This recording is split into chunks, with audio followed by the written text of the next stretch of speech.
કુમારોને પૂછ્યું હતું કે હે મહારાજ, આ કથા સાંભળીને કોણ કોણ પવિત્ર થયો? આ કથા સાંભળીને કોણ કોણ પવિત્ર થયો? એવો કોઈ દાખલો હોય, એવો કોઈ દ્રષ્ટાંત હોય તો મને કહેવાની કૃપા કરો. ત્યારે સનત કુમારો બોલ્યા છે કે તુંગભદ્રા તટે પૂર્વ મનોયમ ઉત્તમમ યત્ર વર્ણા સ્વધર્મેણ સત્ય કર્મ તત્પરાઃ આત્મદેવ પુરે તસ્મિન સર્વવેદ વિશારદ સૌત્રસ્માતે સુનિષ્ણાંતો ઇવઃ ભાસ્કરઃ. કે તુંગભદ્રા નદીના કિનારે આત્મદેવ નામના એક તેજસ્વી બ્રાહ્મણ રહેતા હોય છે અને ઉત્તમ શહેરમાં તમામ વર્ણના ધર્મપરાયણ લોકો રહેતા હોય છે. એમાં આત્મદેવ નામના ખૂબ જ તેજસ્વી એવા બ્રાહ્મણ રહેતા હોય છે. તે ધનવાન ગણાતા એવા બ્રાહ્મણ આત્મદેવ સાહેબ, આત્મદેવના બે અર્થ થાય છે, આત્મા અને દેવ. તો એ આત્મા એટલે કે પરમાત્મા, અને પરમાત્માની ભક્તિ કરીને દેવ તત્વને પામે એનું નામ આત્મદેવ. તો આત્મદેવ છે, આત્મદેવની પત્નીનું નામ છે ધુંધુલી. પોતાનો કક્કો કૂટવા વાળી ઈ કે એમ જ થાય તો જ એને મજા આવે. આત્મદેવની પત્ની નામ ધુંધુલી. ભાગવતમાં ધુંધુલીના સાહેબ ખૂબ વખાણ કર્યા છે, એના ખૂબ વખાણ કર્યા છે. અને ધુંધુલીનો સ્વભાવ કેવો તો કે પોતાનો કક્કો કૂટવા વાળી ઈ કે એમ થાય તો એને મજા આવે, નકર એને મજા ન આવે. અને તમે જો ઘણા બહેનોને એવી ટેવ હોય, યાર 5-7-10 જણા બેઠા હોય તો એમ કે ભાઈ હું કેમ એમ થવું જોઈએ, એનું સાંભળવું જોઈએ. પછી સાચું કહેતો સાંભળવાનું અને ખોટું કહેતો સાંભળવાનું, તો એને મજા આવે. તો એટલે બોલ બોલ કર્યા કરે સ્વભાવ છે. અને ધુંધુલી પારકી પંચાયતમાંથી સાહેબ નવરી ન થતી. અને આત્મદેવને ઘરમાં સંતાન નહીં, એને બધું અને ઘરમાં બધું હતું પણ ક્યાંય સંતાનનું સુખ ન હતું. અને ઘરમાં ગાય હતી તો ગાયને સાહેબ વાછરડું ન થાય. અને ઘર આંગણે વૃક્ષ વાવ્યું તો વૃક્ષમાં ફળ નથી આવતા. અને પાછી ઘરમાં પત્ની તો કે આવી કર્કશ નારી દુર્ભાગ્યથી કંટાળી અને આત્મદેવ સાહેબ વનમાં આત્મહત્યા કરવા નીકળી જાય છે. રસ્તામાં જાતા હોય તો રસ્તામાં એને એક મહાત્મા મળ્યા છે. મહાત્મા કહે તને શું દુઃખ છે કે તું આત્મહત્યા કરવા જાશી? કે આત્મદેવ કહે છે કે પત્ની કર્કશ નારી છે, મારું કાંઈ સાંભળતી નથી અને આટલી તકલીફો છે, ઘરમાં સંતાન નથી. મહાત્માએ કહ્યું તું ધીરજ રાખ, ઉતાવળ ઘરમાં કે મારી ઘરે 5 દીકરા છે ને તોય હું અત્યારે સાધુ થઈને ભટકું છું. કે મારી ઘરે 5 દીકરા છે તોય હું સાધુ થઈને ભટકું છું. અને એવું કંઈ નથી ત્યાં કે મારી દ્રષ્ટિએ તો તમે સુખી છો. કે મારા કરતા તો તમે સુખી છો. કે દીકરા દીકરી અને જમાયો આ બધું તો ઉપરથી સુખ લાગે, બાકી અંદરથી તો પાકેલા ગુમડા જેવું હોય છે સાહેબ. પાકેલા ગુમડા જેવું છે. મહાત્માએ ખૂબ સમજાવ્યા પરંતુ આત્મદેવ માનતા નથી. આત્મદેવ માનતા નથી. અને માણસ માને ક્યારે? કે જ્યારે ઠોકર ખાય ને ત્યારે માને. ત્યાં સુધી માનતા નથી. અને મહાત્માએ આત્મદેવને કહ્યું કે આપ સમર્થો, મને કે પુત્ર પ્રાપ્ત થાય એવું વરદાન આપો કંઈક. કે તમે તો સાધુ મહાત્મા છો, કે તમારી પાસે તો બધી શક્તિ છે, મને કંઈક એવું વરદાન આપો. ત્યારે સાધુ મહાત્માએ પસંદ થઈ અને આત્મદેવને એક ફળ આપ્યું છે. એને એક ફળ આપ્યું છે કે આ ફળ છે ને એ તારી પત્નીને તું આપી દેજે, એનાથી તને ઉત્તમ સંતાનની પ્રાપ્તિ થશે.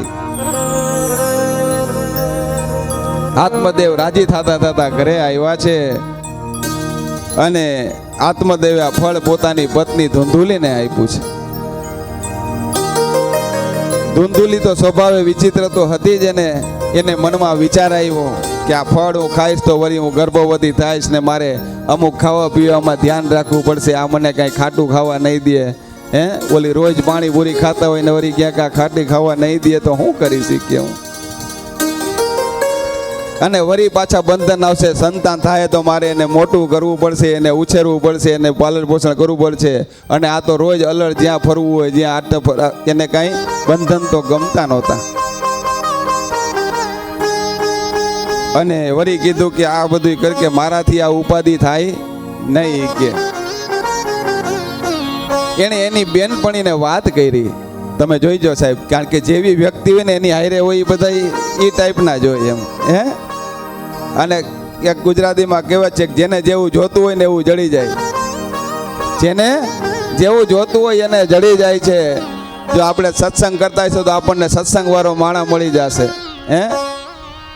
ઓટલે પંચાયત કરતા હશું તો એવું માણસ મળી જશે. એટલે કીધું કે જેને જેવું જોતું હોય એવું મળી જાય છે. અને એની બેનપણીએ પણ કીધું,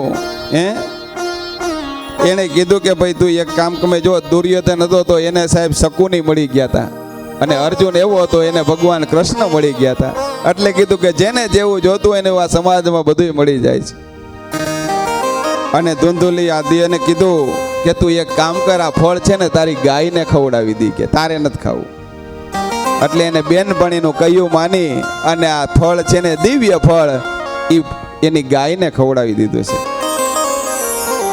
અને ધૂંધીલીને થયું બેનપણીને બાળક જે આવવાનું હતું એ બાળક એને કે હું મને બાળક આવવાનું છે, એ બાળક હું તને આપી દઈશ કે. અને ત્યાર પછી થોડા સમય વાઈ ગયા છે. અને સાહેબ ગાયને પણ ધુંધુકારી અધોગતિના પગલે બેઠો છે. અને ધૂંધુલીને આપ્યું. આત્મદેવે કહ્યું કે મને પુત્ર જન્મ્યો છે. આ ફળ ખાનાર ગાયને પણ પુત્ર જન્મો છે. એનું આખું શરીર તમે જુઓ તો પુરુષ જેવું અને કાન છે ને ગાય જેવા હતા. એટલે એનું નામ પડ્યું ગોકર્ણ. ગોકર્ણ પડ્યું છે. અને હલકો થઈ જાય છે. અને મનુસ્મૃતિમાં તો ત્યાં સુધી કીધું કે સાહેબ ધુંધુકારીમાં દુનિયાભરના દુર્ગુણો, આ જે એની જે કંઈ એની બેનપણીએ પુત્ર આપ્યો હતો એ પણ એની બેનપણી જેવો જ હતો. અને એમાં તમામ દુર્ગુણો એની અંદર હતા. એટલે એનું નામ પડ્યું ધુંધુકારી. એક બાજુ આ ગાયને દીકરો આવ્યો એનું નામ પડ્યું ગોકર્ણ, અને આ ઓલો દીકરો તો એનું નામ પડ્યું ધુંધુકારી. એમાં તમામ દુર્ગુણો એની અંદર હતા. અઠવાડિયે એકવાર નાય, સમજી ગયા, અને ન બોલવાની ભાષાઓ બોલે, બરોબર, અને સ્નાન ન કરે.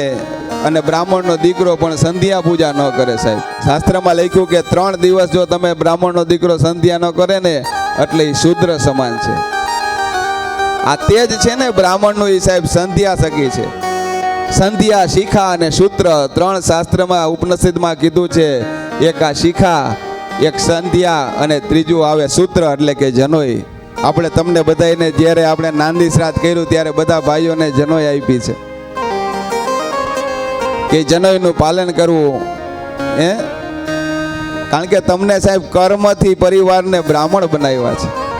આપણી કથા પૂરતા કર્મની દીક્ષા આપી ત્યારે બધાને આપણે.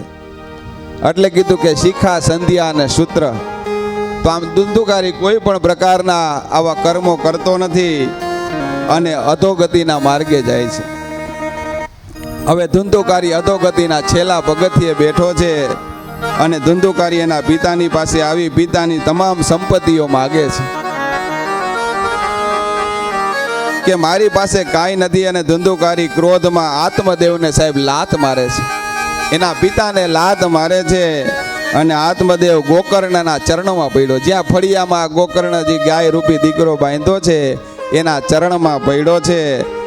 અને કીધું કે દુનિયાની જે કંઈ લાત ખાધા પછી જો સંતાન ચરણમાં પડે ને તો એનો બેડો પાર થઈ જાય. દુનિયાની લાતો ખાધા પછી કોઈ પણ સંતના ચરણોમાં આપણે પડીએ ને તો એનો બેડો પાર થઈ જાય છે. ગોકર્ણ પિતાને ઉપદેશ આપે છે કે પિતાજી આ સંસારમાં કોઈ સાર નથી. સંસારમાં સાર દેખાય છે ને એ તો આપણું અજ્ઞાન છે. એ આપણું અજ્ઞાન છે. અને જેમ ભૂંડ હોય તો એને જેમ ઉકરડામાં પણ સાહેબ એને મજા આવતી હોય, ઉકરડામાં પણ એને આવતી હોય, એવી રીતે આપણને સંસારમાં આવે છે. સંસારનું કે આ મિથ્યા તો એનું નામ છે દુખાલય. કે આ સંસારનું નામ શું છે તો કે દુખાલય જ છે. અને આ દુઃખનો સંસાર છે એ તો દુઃખનો દરિયો છે. વળી સંસારના તમામ પદાર્થ છે ને એ તો અનિત્ય છે. અને પિતાજી નિત્ય એવા પરમાત્માને તમે પ્રાપ્ત કરો. કે નિત્ય શું છે તો કે પરમાત્મા છે એ જ નિત્ય છે, બાકી તો બધું અનિત્ય છે. અને સુખ વૈરાગ્ય સંસારમાં નથી. અને ગોકર્ણે એના પિતાને 2 શ્લોકમાં ઉપદેશ આપ્યો છે. અને આ 2 શ્લોક એ ભાગવતનો સાર છે સાહેબ. આ 2 શ્લોકમાં જ આખી ભાગવતનો સાર છે. કે અસાર સલુ ખંખારો દુઃખ રૂપી વિમોહક શુદ્ધ કશ્ય ધનમ કશ્ય સ્નેહાતેન નિશમ ન ચંદ્રસ્ય સુખમ નિત્ય કિંચિત સુખ ચક્રવાતી. કે સુખ મસ્તી ચિરાસ્ય મનુત્રેન કાંતિ જીવન. કે પિતાજી ધર્મ એ 3 છે. એક લોક ધર્મ, એક વૈદિક ધર્મ અને ત્રીજો છે એ ભગવત ધર્મ. આત્મધર્મ વૈદિક માટે લૌકિક ધર્મ છોડવો, સંધ્યા ગાયત્રી માટે રિસેપ્શન છોડવું, અને આત્મધર્મ માટે લૌકિક અને વૈદિક ધર્મ એટલે કે વગેરે છોડવા જોઈએ. કે પહેલાં આપણું નિત્ય કર્મ હોય, કદાચ એ નિત્ય કર્મ કરવામાં મોડું થઈ ગયું અને ક્યાંક ફંક્શનમાં જવું હોય ને તો સાહેબ પહેલાં આપણું નિત્ય કર્મ કરીને પછી જ્યાં જવું ત્યાં જવું જોઈએ. એ આપણો વૈદિક ધર્મ છે. ભલે જે કાંઈ આપણે કરતા, એક ખાલી કુળદેવીની માળા જ કરી છે પણ એ નિત્ય કરવી જોઈએ. કે ભાઈ મારે 1 માળા તો કરવી જ છે. કદાચ ગમે એવું મોડું થતું હોય ને તો એ 1 માળો કર્યા પહેલાં તો ઘરની બાયણે માળે નથી જ નીકળવું. એ આપણો વૈદિક ધર્મ છે. અને પિતાને પુત્ર પિતાને ઉપદેશ આપે છે અને કહે છે કે પિતાજી શરીરમાં જરાય તમે આસક્ત ન થતા. આ શરીરમાં તમે જરાય આસક્ત ન થતા. અને આ શરીર તમારું છે પણ તમે શરીર નથી. કે આ શરીર તમારું છે, આ શરીર આપણું છે પણ આપણે શરીર નથી. આ શરીર છે એ નાશવંત છે. ગમે ત્યારે આ શરીરમાંથી પ્રાણ નીકળી જાય એટલે આ શરીર છે ને એ નાશવંત છે. જે કાંઈ પ્રકૃતિએ આપણને આપ્યું છે ને એ લઈ લે એટલે આ શરીરની કોઈ કિંમત નથી. પછી ગમે એવા વાલા આવીશું કે ગમે એવા આવીશું તો ક્યારેય આપણને કોઈ રાખે છે ઘરમાં? એટલે કીધું કે શરીરનું મૃત્યુ છે, તમે અવિનાશી છો. ને આ સુંદર દેખાતું શરીર છે ને એ કચરા પેટી જેવું છે. અને બીજું કંઈ નથી. આ શરીરમાં 9 દરવાજા છે. અને એ 9માંથી એક પણ દરવાજેથી સાહેબ સુગંધ નથી આવતી. એક પણ દરવાજેથી સુગંધ નથી આવતી. અને આંખ, કાન, નાક, મોઢું બધામાંથી કચરો અને દુર્ગંધ જ નીકળે છે. પિતાજી શરીરમાં આસક્ત ન થતા. અને શરીર બળી જાય ને તો રાખોડી નદીમાં વાવો તો મછલી મગરનો ખોરાક અને દફનાવો તો કીડા મકોડાનો ખોરાક બને છે.